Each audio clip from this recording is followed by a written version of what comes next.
नमस्कार फ्रेंड्स, आज सकाल सकाल बाहर पड़े टे बुलाबुली करने। एबे तो जो खड़खड़िया शीत पड़ी बाहर बाहर 11टा बाजिगला। ठीक 12टा बेले पहुँची गलु चंडीखोल छकरे। सेठी टिके पइड पानी पीकि फ्रेश होकर पुणी बाहर पड़ू आम गंतव्य स्थल को। पिलामानकर जेहेतु छुट्टी थिला ता बाबा कहले चल एथर टिके बालेश्वर साइड बुली आसिया। मोर भी बहुत इच्छा थिला बालेश्वर पटक मु जमा जाइनी बुलाबुली करने केबे, किंतु डर थाए मोर कार रे जर्नी कला माने बांती मुंड बिंधा गैस ये सब प्रॉब्लम आरंभ हो जाए। से सब आभोड करके रही थाए, किंतु एथर भगवान को डाकी डाकी गली जहा हो टे भलरे भलरे बुलिकी पळे आसे पिलामाननको टे बुले बाले नहीं आसे। कारण मो पई से माने केबे भी जाई पारना कुआडे मो देह खराब जेहेतु होची।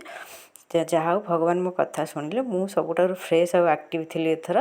तापर घंटे पर भद्रक पहुँची गलु। सांग को पचारि मुझे कहली तुम भद्रक कौटी भल टे खावा पाइबा भल जगह कह। से कहले लंच पाई आपण पलांतु स्वाद होटेल से नीट एंड क्लीन पिला भी भल लगे खाया। तापर लंच करदेलु स्वाद प्रकृत भल माने इकोनोमिकल होटेल समस्त भी जाई खाई पीकि आसीपर क्लीन भी बहुत थिला नीट एंड क्लीन।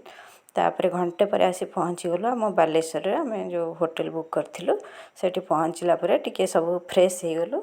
ये भितर 4टा बाजी जाइए। पुओ तार मेनू खेलबार लगी कौन कौन सब खाଇବା जिनस ये मिल।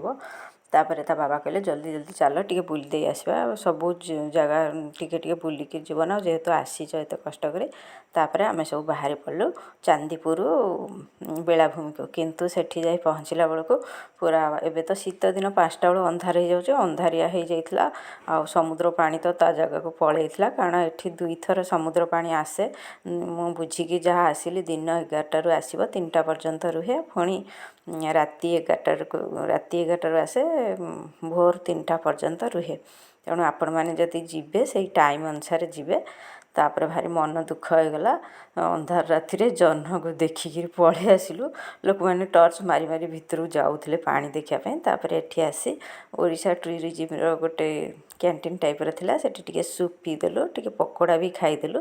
मन दुख जेहेतु थिला पुओ कहला मामा टिके दोली खेलीदे दोली टिके खेलीदेले।